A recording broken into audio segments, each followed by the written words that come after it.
Don't tell us how great it is, just tell us the story. I think we all just assume that we're all geniuses when we start.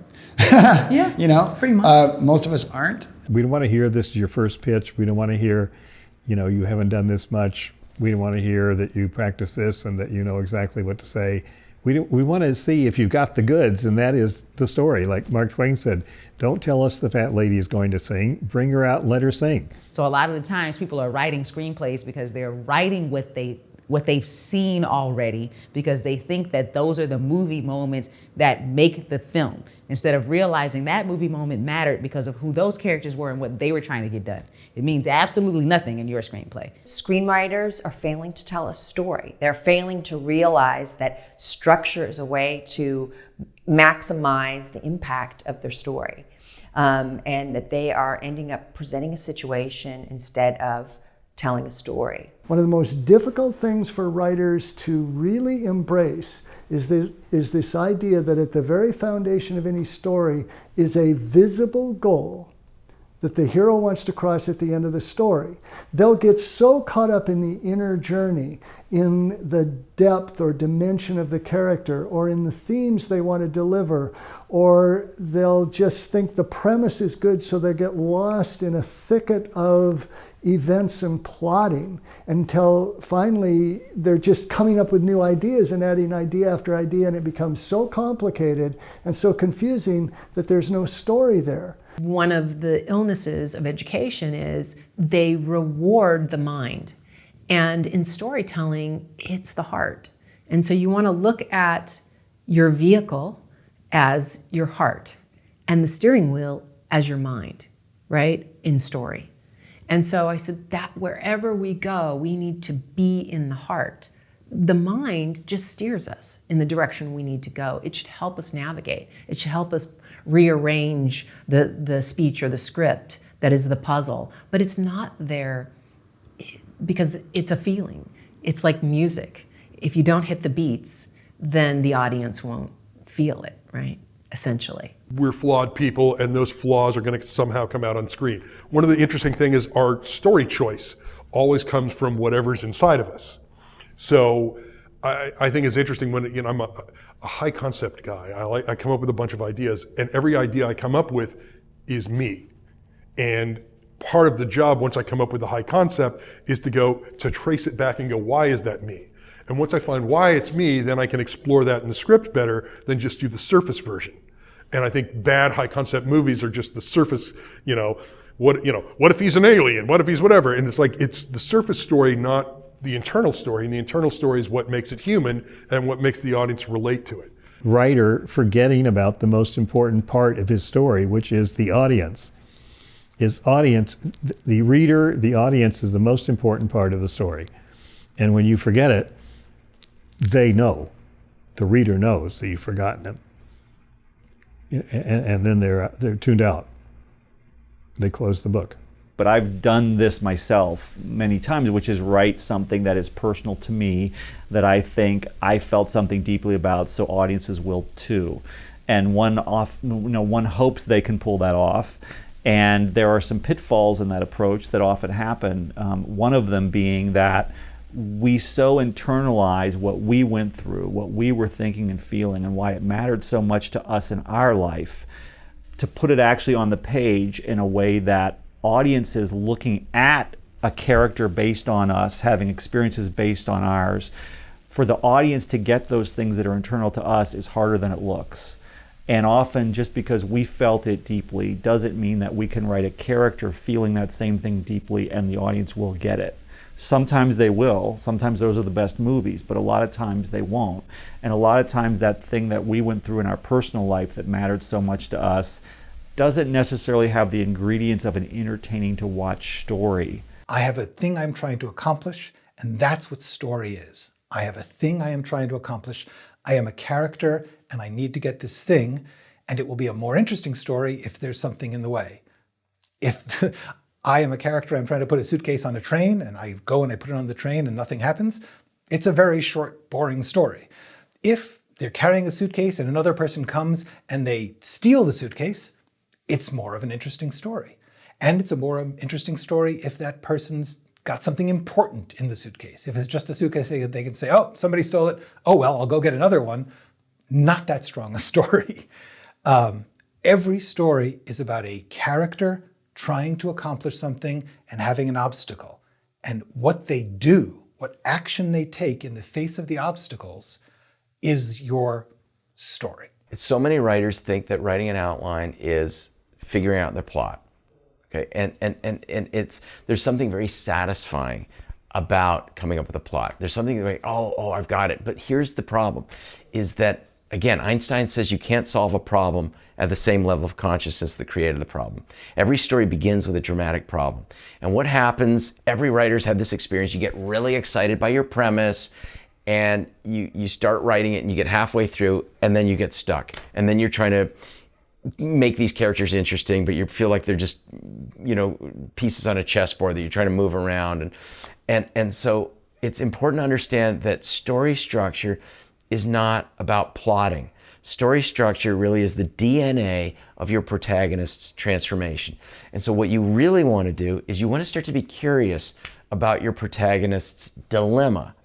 Because when you really understand the nature of their struggle, the nature of their dilemma, it becomes the source of your story, and it just starts to pay off in silver dollars. It starts to give you all sorts of ideas, images, scenarios that are going to become your plot. Not showing the everyday life of the character before they get into the story moving forward. We have to have a setup. It can be very brief, or a character can be on the move, so to speak, action-wise. They can have just arrived in a town and we see them going, or they're going to a meeting, or going to meet with a hitman, or whatever it might be. But nonetheless, it has to convey this is who this character's been for some time, and it has to create empathy. We'll find out what happened prior to that, but the first big event that's going to happen to him doesn't happen on page 1. We first have to get acquainted and identify or empathize with this character. And that empathy must occur immediately. We have to empathize before we start seeing what the flaws to the character are, before we start recognizing what this inner conflict is, or what this identity is, or what dark places they might go. First, we have to just connect with them emotionally. I had a friend of mine tell me one time that if I ever am in a position where I have to explain to you what my story's about after you've read the script, then I failed. If you should get it from the script. If they're not getting it, then that's a problem. You need to fix it. I don't understand why she says this. If you have to explain it, then you need to rewrite the scene. Because you're not gonna, what are you gonna do? Sit there when the movie's going in the theater and go, so she's doing it. No, that doesn't, you gotta fix it. One thing that could make some supporting characters stronger, and screenplays in general stronger, is connecting the supporting characters to the theme a little bit more.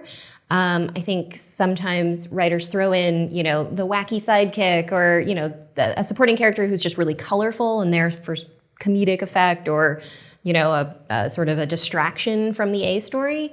But really, you want your screenplay to be a collection of things that are all having the same conversation, right? So you want your screenplay to be having one conversation all the way through, and all of those pieces should connect to that conversation. They should all fall under that umbrella. Things that jump to mind when I think about my particular early mistakes.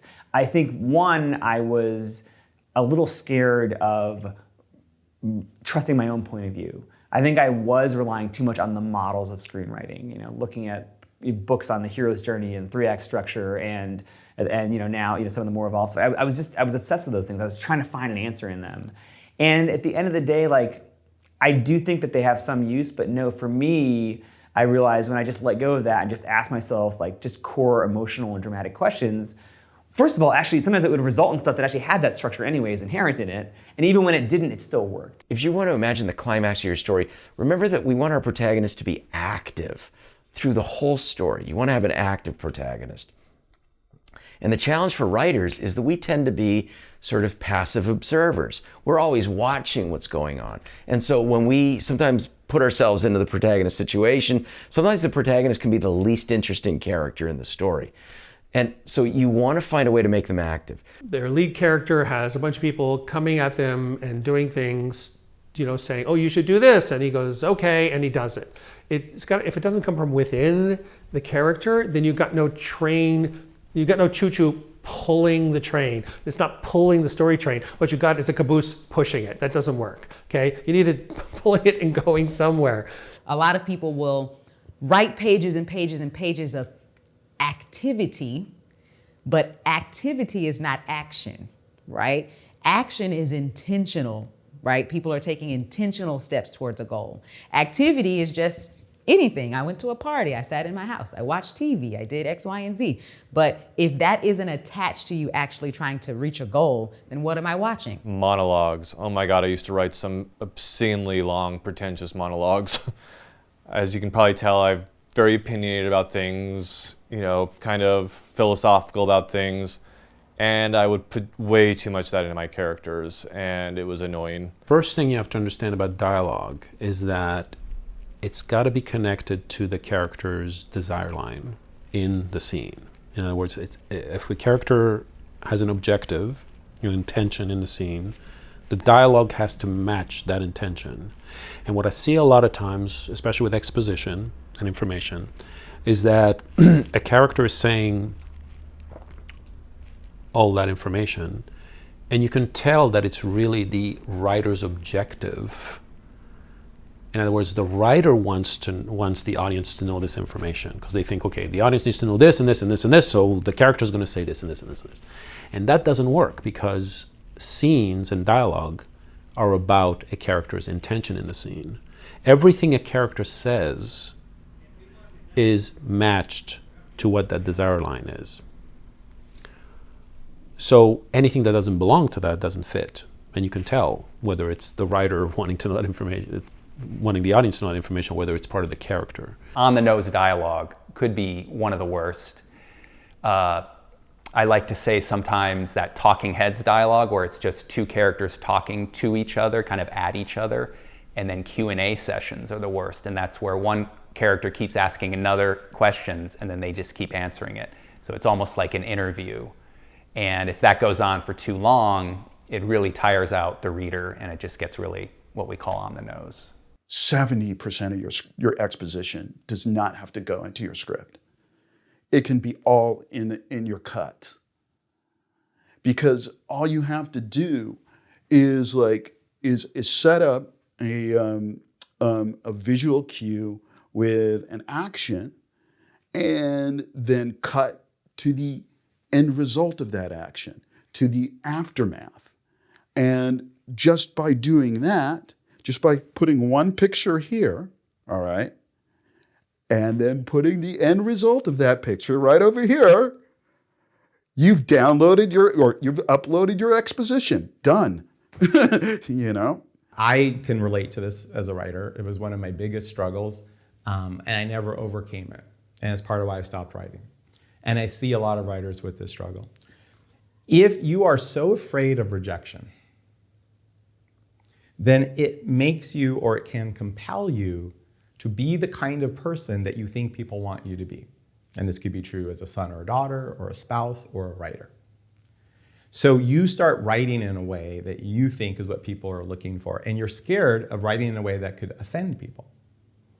And so people who are so terrified of rejection can become the kind of person who it's hard to reject, but the person they become is not who they really are. So the fear of rejection can lead people to reject themselves. So afraid of being rejected, you reject who you truly are.